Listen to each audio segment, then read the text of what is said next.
என் வாழ்க்கை என்னும் கோப்பையில் இது என்ன வானமோ பருகாமலே ருசியேறுதே இது என்ன ஜாலமோ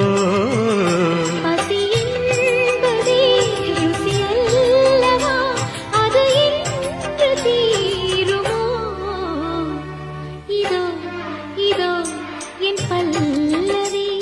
எப்போது கீதமாகுமோ இவள் உந்தன் சரணமென்றால் அப்போது வேதமாகுமோ